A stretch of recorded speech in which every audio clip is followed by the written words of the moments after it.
저희가 9월 한 달 어메이징 댄스라는 주제로 하나님 앞에 함께 나아가고 있습니다. 이 9월 한 달이 하나님 주시는 은혜 안에서 하나님과 춤추는 귀한 한 달이 될 것입니다.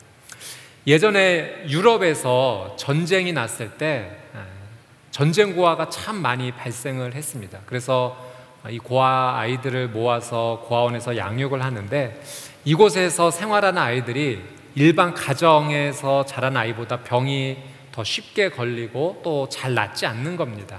그래서 그 이유를 이렇게 조사를 해보니 일반 가정보다 이 고아원에서 자란 아이들이 사랑의 터치가 많이 부족했기 때문이다라는 사실을 알게 되죠.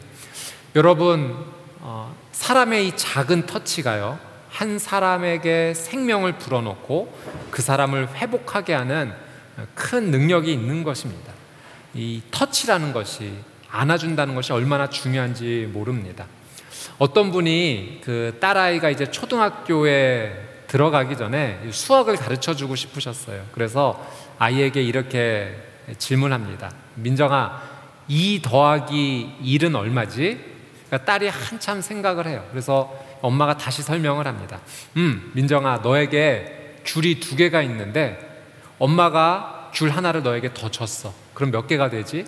그래서 이 딸이 갑자기 엄마 품에 와락 안기면서 이렇게 얘기하는 거예요. 엄마 최고야. 자기 귤 2개 있는데 엄마가 하나 더 줘서 너무 좋다는 거예요.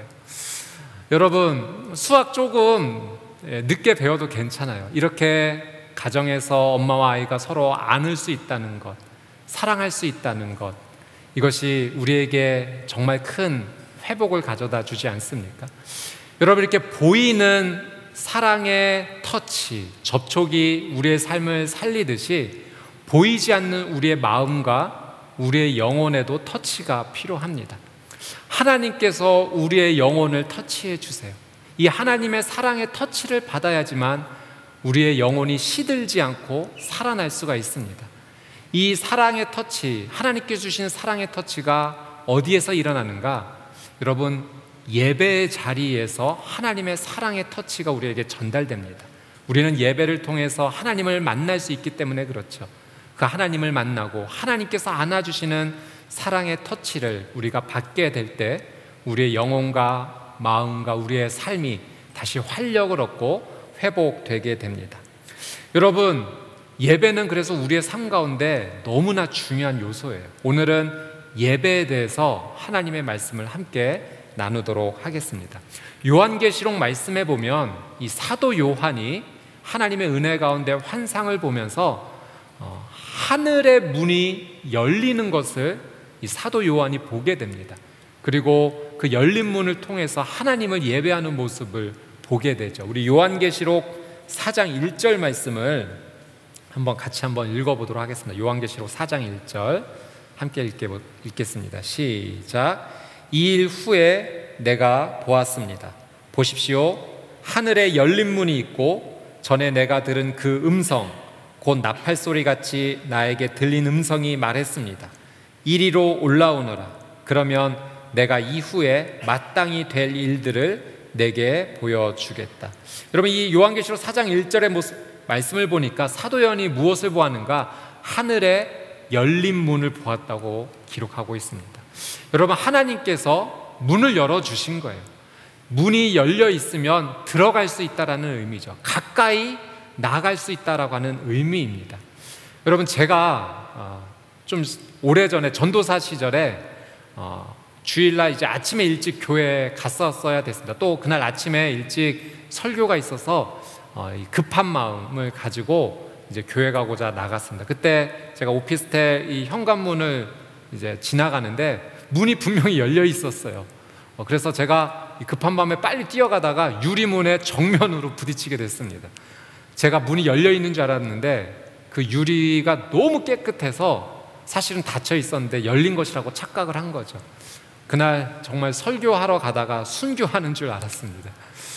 여러분, 문이 닫혀져 있으면 나가지 못해요. 열려 있어야지만 들어갈 수가 있고 또 나갈 수가 있는 것입니다. 하나님께서 우리에게 문을 열어주세요. 우리가 하나님께 예배를 드릴 때 하늘 문을 열어주시고 하나님께로 더 가까이 나아갈 수 있도록 은혜를 베풀어 주시는 것입니다. 여러분, 요한복음 4장 말씀해 보니까 하나님께서 찾으시는 사람이 있다라고 말씀하세요. 하나님께서 어떤 사람을 찾으시는가? 요한복음 4장 23절 말씀을 같이 한번 읽어보겠습니다. 시작. 아버지께 참되게 예배하는 자들은 영과 진리로 예배할 때가 오나니 곧 이때라. 아버지께서는 자기에게 이렇게 예배하는 자들을 찾으시느니라. 여러분, 하나님께서 찾으세요. 어떤 사람? 하나님께 예배하는 사람, 영과 진리로 예배하는 그 한 사람을 하나님께서 간절하게 애타게 찾고 계신다라고 성경은 기록하고 있습니다. 하나님께 영과 진리로 예배하는 자에게 하나님께서는 하늘 문을 활짝 열어주세요. 그리고 하나님께 그가 가까이 나아갈 수 있도록, 하나님을 만날 수 있도록 하나님의 특별한 은혜를 허락하여 주고 계시는 것입니다. 여러분, 오늘 저희가 읽은 이 다윗이 나오는 본문의 이야기도 이 예배에 관한 이야기입니다. 다윗이 이스라엘의 왕이 되어서 하나님의 언약궤를 다윗이 살고 있는 그 다윗성으로 옮겨오고자 했습니다. 이 하나님의 언약궤에는요, 하나님께서 돌에 새겨주신 이 십계명 율법의 돌판이 담겨져 있었죠. 원래 이 언약궤는 하나님의 지성소, 회막 안에 지성소에 보관이 되어 있었고요. 그리고 언약궤는 하나님께서 임재하신다라는 상징이었습니다. 그런데 오래전에 이스라엘이 블레셋과 전쟁을 했을 때 그만 이 언약궤를 빼앗겨 버리고 맙니다. 그리고 이 언약궤가 누구에게 오랫동안 보관되어 있었냐면 아비나답이라는 사람에게 집에 오랫동안 보관이 되어 있었습니다. 그래서 다윗이 이 아비나답의 집에 보관되어 있는 이 언약궤를 왕이 된 이후에 자신이 살고 있는 이 다윗성으로 옮겨오고자 했죠. 그래서 소가 끄는 새 술에 이 언약궤를 싣고 오는데, 옮겨가는 그 과정 가운데 웃사라는 사람이 이 언약궤를 만지다가 그만 죽게 되는 큰 어려움을 있었습니다. 다윗이 이 웃사가 죽는 것을 보고 굉장한 충격을 받게 됩니다. 그리고 이 하나님의 언약궤를 옮겨오는 것을 잠깐 멈추게 되죠. 그리고 오벳에돔의 집에 잠깐 보관하게 합니다. 다윗이 이후에 하나님의 말씀을 통해서 알게 되었어요. 자신이 무엇을 잘못했는지 깨닫게 됩니다. 원래 하나님의 언약궤는 이 레위인들이 어깨에 메고서 옮겼어야 되는 건데 그것을 알지 못했고 그 말씀대로 순종하지 않고 그냥 수레에 실어서 옮기다가, 또 레위인이 아닌 사람이 그 언약궤를 만지다가 죽게 되는 일이 있었던 거죠. 다윗이 이것을 깨닫고 나서 다시 하나님의 방법으로 이 언약궤를 다시 다윗 성으로 옮겨오게 됩니다. 자, 25절, 26절 말씀, 오늘 본문 25절, 26절 말씀을 같이 한번 읽겠습니다. 시작. 이렇게 다윗과 이스라엘의 장로들과 천부장들은 오벳에돔의 집에 가서 여호와의 언약궤를 메어왔고 그들은 기뻐했습니다. 하나님께서 여호와의 언약궤를 메어오는 레위 사람을 도와주셨으므로 숫송아지 7마리와 순양 7마리를 제물로 바쳤습니다. 여러분, 다윗이 이 하나님의 언약궤를 이제 레위 사람들이 이제 메고 오벳에돔의 집에서 이제 옮겨가는 과정 가운데 26절 말씀해 보니까 이렇게 기록이 되어 있어요. 하나님께서 여호와의 언약궤를 메어오는 레위 사람을 도와주셨다. 하나님의 언약궤를 메고 오는 그 레위 사람을 도와주셨다라는 말씀이 기록이 되어 있습니다. 여러분, 이 말씀의 의미는 일단 첫 번째로는 그 첫 번째 이전과 같지 않았다는 거예요. 하나님의 언약궤를 메고 오다가 죽는 사건이 일어나지 않았다는 겁니다. 하나님께서 도와주셔서 불상사가 일어나지 않고 어려움이 없이 하나님의 언약궤를 잘 메고 올 수 있었다, 운반할 수 있었다, 이동할 수 있었다라는 그 의미가 담겨져 있습니다. 그러나 이것보다 더 중요한 의미가 있는데 그 두 번째 중요한 의미는 바로 이것이죠. 하나님의 말씀을 듣고 순종할 때 하나님의 도우심을 만난다는 겁니다. 여러분, 다윗이 하나님의 말씀을 통해서 깨닫게 되었어요. 하나님의 방법으로 언약궤를 옮기지 않았구나. 그렇다면 하나님의 말씀대로 해야지. 하나님의 말씀을 알았고 그 말씀대로 순종한 겁니다. 말씀을 알고 순종했더니 하나님의 도우심이 임하는 은혜를 다윗이 경험하게 된 거죠. 여러분, 예배는 무엇인가? 하나님의 말씀을 아는 겁니다. 그리고 아는 것으로 그치지 않고 그 말씀대로 순종하여 나가는 것, 이 모든 것이 하나님을 예배하는 것이죠. 그래서 하나님을 예배하는 그 시간 가운데, 하나님을 예배하는 그 삶의 모습 가운데, 말씀을 알고 지켜나가는 그 모든 삶의 여정 가운데 하나님의 도우심이 임하는 겁니다. 하나님의 은혜가 임하게 되는 거죠. 하나님께서 부어주시는 그 생명의 놀라운 은혜로 말미암아 그의 삶 가운데 풍성한 은혜가 강물처럼 흘러 넘쳐나는 겁니다. 여러분, 말씀을 알고 지킨다는 것은 이와 같아요. 내가 배를 타고 바다의 먼 항해를 떠나는 것과 같습니다. 말씀을 지키는 것은요, 그 배 안에 안전하게 머무는 것이에요. 말씀을 지키지 않는 것은 그 배에서 나와서 내가 바다를 건너가겠다, 내가 혼자 수영하는 것과 같습니다. 여러분, 배에서 나오면 어느 정도 수영은 할 수 있지만 결코 항해를 하지 못합니다. 목적지에 도착하지 못하죠. 위험합니다. 그러나 배 안에 머물면 안전하게 목적지까지 갈 수가 있는 거예요.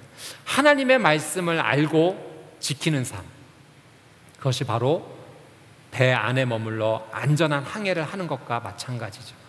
제가 살아온 삶을 돌이켜보니 저의 경우가 그렇더라고요. 내가 언제 삶이 흔들렸을까? 언제 내 마음이 흔들렸을까? 언제 내 생각과 내 결정이 정말 어려움의 시간을 거쳤을까? 돌이켜보면 하나님의 말씀에서 벗어났던 시간들이에요. 말씀을 가까이 하지 않고, 말씀을 묵상하지 않고, 그 말씀대로 지키며 살아가지 않았던 그 순간 모든 것 가운데 불안정했어요. 두려움이 있었어요. 근심이 있었어요. 실패가 있었어요. 그러나 다시 하나님의 말씀 앞으로 돌아왔을 때, 그리고 그 말씀을 즐거워하고 그 말씀을 하나씩 지켜나갔을 때 하나님께서 도와주시는 은혜가 임하는 것을 체험하게 되었습니다. 사랑하는 여러분, 저는 여러분의 삶 가운데 하나님께서 도와주시는 은혜가 임하게 되기를 주님의 이름으로 축복합니다. 하나님이 도와주시는 삶은요, 말씀대로 살아가는 삶이에요. 그것이 바로 예배의 삶입니다.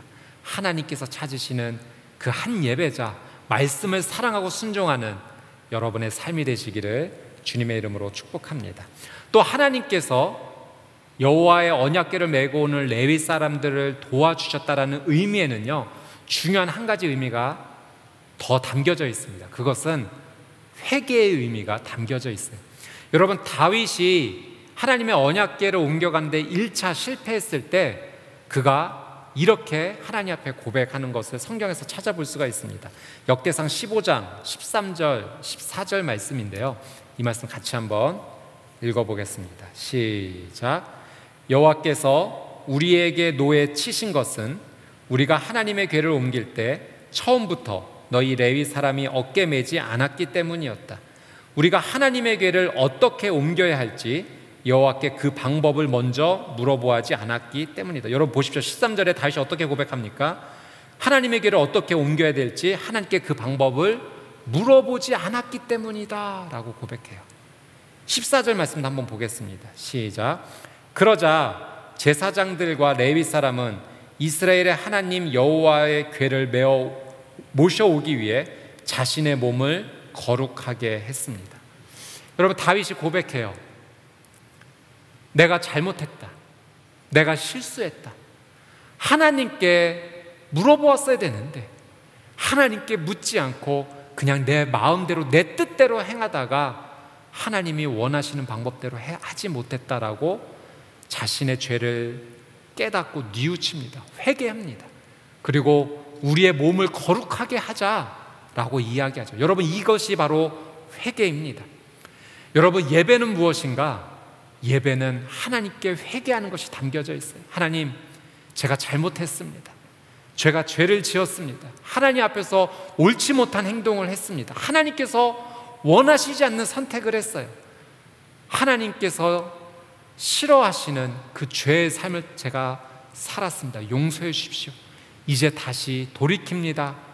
거룩하게 되겠습니다. 하나님께서 원하시는 깨끗한 삶의 자리로 돌아가겠습니다 라고 말하는 이 모든 것이 담겨져 있는 것이 예배인 거죠. 다윗의 삶 가운데는 예배 삶, 회개의 삶이 그의 삶 가운데 있었던 것입니다.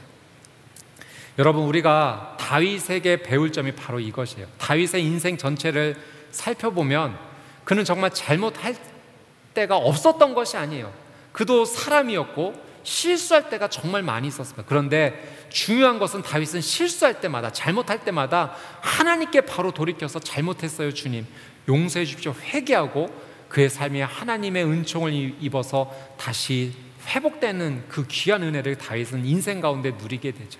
여러분, 우리가 다윗을 기억할 때 왕으로서도 기억하지만 다윗을 예배자로 우리가 더 기억하는 것은 그의 삶이 하나님을 예배하는 이 모든 것으로 가득 채워져 있었기 때문에 그렇습니다. 하나님의 말씀을 그는 사랑했고 말씀대로 순종했어요. 그리고 죄를 지을 때마다 하나님께 회개하고 돌이켰고 다시는 그 죄를 짓지 않기 위해서 거룩을 향해 몸부림치는 모습이 다윗의 삶 가운데 있었던 거죠. 그는 하나님께 예배자였어요. 하나님이 찾으시는 바로 그 한 사람의 삶을 다윗이 살았던 거죠. 저와 여러분의 삶이 이 다윗처럼 하나님께서 기뻐하시고 찾으시는 예배자의 삶이 되시기를 주님의 이름으로 축복합니다. 여러분, 27절 말씀 한번 같이 보도록 하겠습니다. 27절 말씀, 27절 28절 시작. 그때 다윗은 고운 삼배로 만든 겉옷을 입고 있었는데 궤를 메고 오는 모든 레위 사람이나 노래하는 사람이나 성가대를 지휘하는 그나냐도 모두 고운 삼배옷을 입었습니다. 다윗은 또 삼배로 만든 에봇을 입었습니다. 온 이스라엘은 뿔 나팔과 나팔을 큰 소리로 불고 심벌즈를 치며 비파와 수금을 힘있게 켜며 여호와의 언약궤를 메어 왔습니다. 여러분, 다윗이 하나님의 언약궤를 오베데돔의 집에서 레위인이 매게 하고 다윗성 가운데 오는 과정 가운데 행렬이 있었어요. 가장 앞에 누가 섰는가? 노래하는 자들, 악기를 다루는 자들이 맨 앞에 섰습니다. 그 뒤에 이 노래하는 자들을 지휘하는 그나냐가 섰고요. 그 다음에 7명의 제사장들이 이 나팔을 불면서 그 뒤를 따라가게 됩니다. 그리고 하나님의 언약궤를 레위 사람들이 메고 갔고 다윗과 그 다음에 리더들이 그 뒤를 따라서 하나님의 언약궤를 따라갔습니다. 여러분, 예배에 있어서 찬양은 정말로 중요합니다. 다윗은 하나님의 언약궤를 메어오는 이 과정 가운데 하나님을 찬양하는 것을 있는 힘을 다해서 했습니다. 노래하는 자들, 악기 다루는 자들과 함께 한 마음이 되어서 정말 할 수 있는 최선을 다해 힘을 다해서 하나님을 찬양했습니다. 여러분, 예배하는 가운데 하나님을 찬양하는 것이 정말 중심입니다. 최선을 다해서 하나님을 높여드려야 돼요. 여러분, 요한계시록에서 사도 요한이 그 환상 가운데 하나님을 예배하는 모습을 보았을 때 그 환상 가운데서도 하나님을 찬양하는 모습이 있었어요. 24명의 이 장로들이요, 자신이 쓰고 있었던 금면류관을 그 어린 양 앞에 내어놓으면서 드리면서 하나님을 마음껏 찬양했습니다.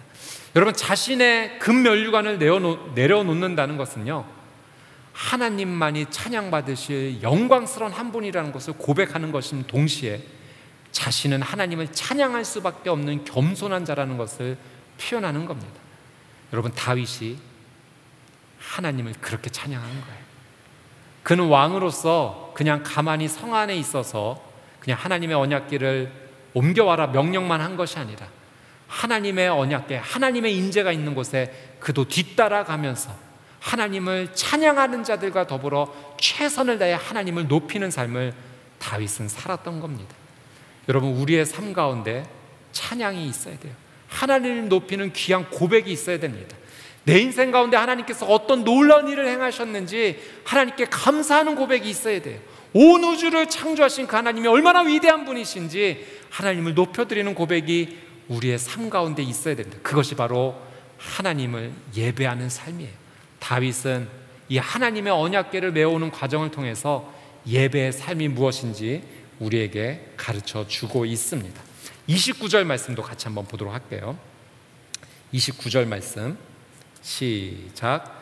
여호와의 언약궤가 다윗의 성으로 들어올 때 사울의 딸 미갈이 창문으로 내다보고 있었습니다. 미갈은 다윗 왕이 춤을 추며 즐거워하는 것을 보고 마음속으로 왕을 비웃었습니다. 여러분, 다윗이 이 성으로 들어올 때 어떤 모습으로 들어옵니까? 그의 아내 미갈이 보았을 때요, 왕이 춤추며 즐거워하는 모습으로 오고 있었다는 것을 보게 됩니다. 미갈은 다윗의 이 모습을 좋지 않게 보죠. 여러분, 다윗은요 정말 즐거웠어요. 하나님께 춤을 추며 나왔던 거예요. 여러분, 하나님을 예배하는 자리에는요 이렇게 하나님 앞에 춤출 수밖에 없습니다. 하나님과 함께하는 이 모든 순간이 너무나 행복하고 기쁘고 즐겁기 때문에 그래요. 다윗이 춤을 출 수 있었던 이유는요, 그가 하나님의 영에 감동되었기 때문에 그렇습니다. 여러분, 예배하는 자리에는요 우리가 하나님의 영에 감동받을 수밖에 없어요.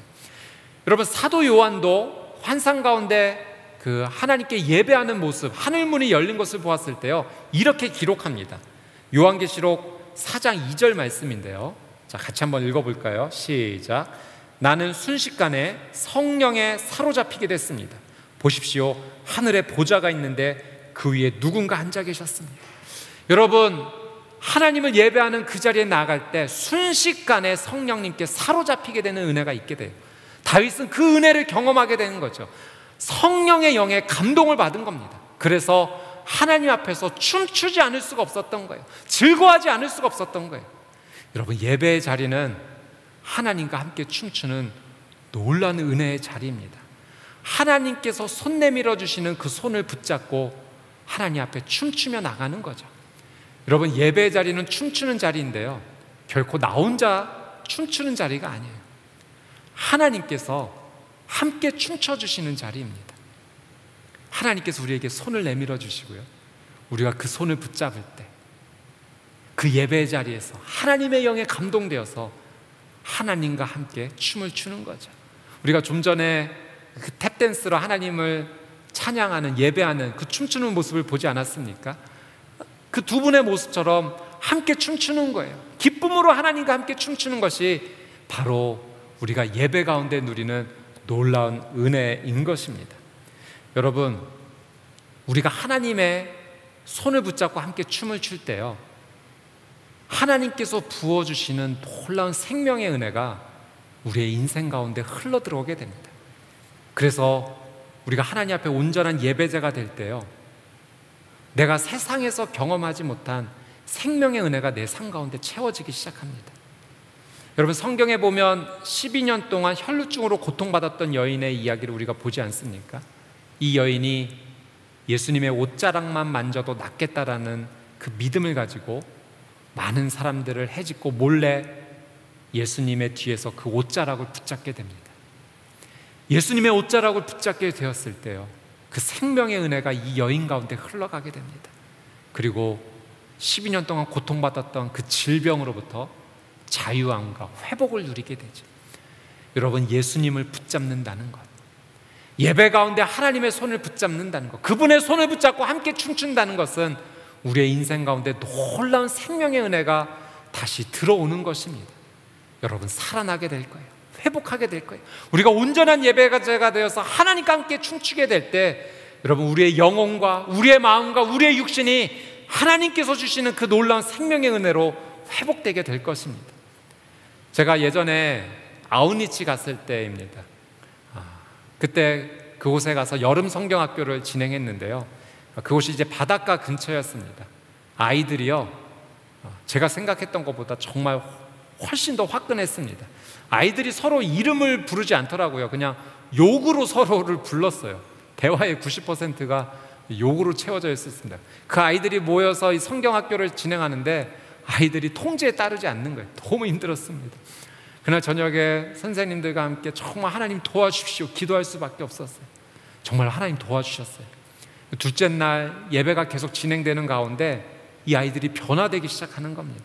이 아이들이 순종하고요 말씀에 귀를 기울이고 예배를 통해서 이 아이들의 삶의 태도가 바뀌어지더라고요. 그 둘째 날 저녁에 정말 하나님께서 그 기름 부어주시는 귀한 예배, 아이들이 죄를 회개하고 고백하고 하나님 앞에 엎드리고 눈물로 기도하는 그런 시간을 가졌습니다. 이제 마지막 셋째 날 소그룹 때에서 제가 아이들과 함께 성경 공부를 하면서 아이들에게 꿈을 물어봤죠. 너희들 뭐가 되고 싶니? 그 전까지는 물어도 대답도 안 했던 아이들이요, 정말 서로 대답하겠다고, 마치 이 죽었던 생선이 다시 생명을 얻어서 팔딱팔딱거리는 것처럼 아이들이 정말 생명력 있게 대답을 하기 시작합니다. 저는 선생님이 되고 싶어요. 저는 의사 선생님 되고 싶습니다. 그래서 돈이 없어서 가난한 사람들 정말 무료로 고쳐주고 싶어요. 훌륭하다라고 얘기했습니다. 어떤 아이에게 물었어요. 너는 뭐가 되고 싶니? 전 경찰이 되고 싶습니다. 그래? 경찰 돼서 어떻게 하나님께 영광 돌리고 싶니?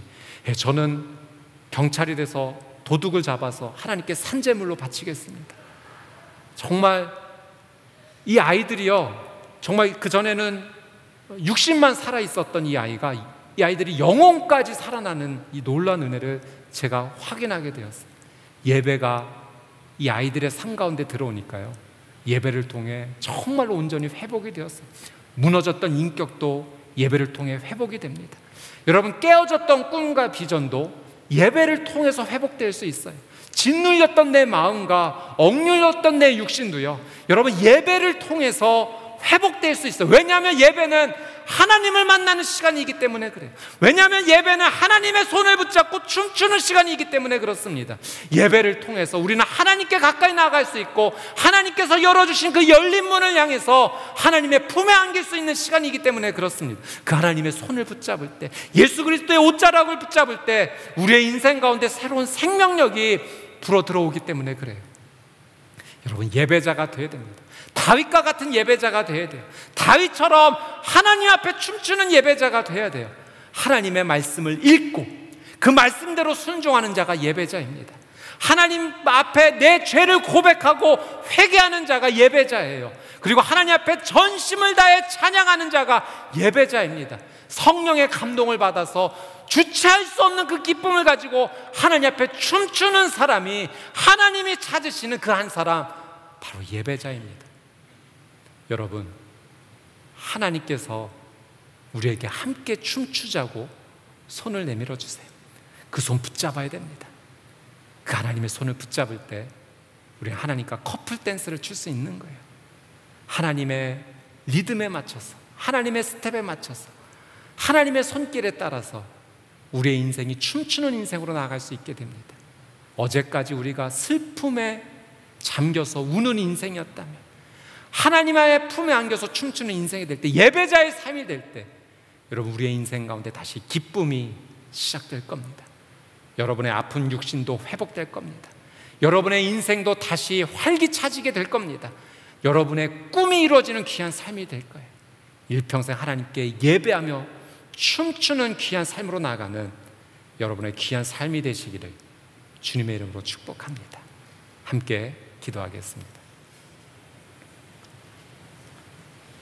참 좋으신 하나님 아버지, 오늘 다윗의 삶을 통해서 춤추는 예배자가 무엇인지를 하나님 말씀을 통해 알려주시니 감사드립니다.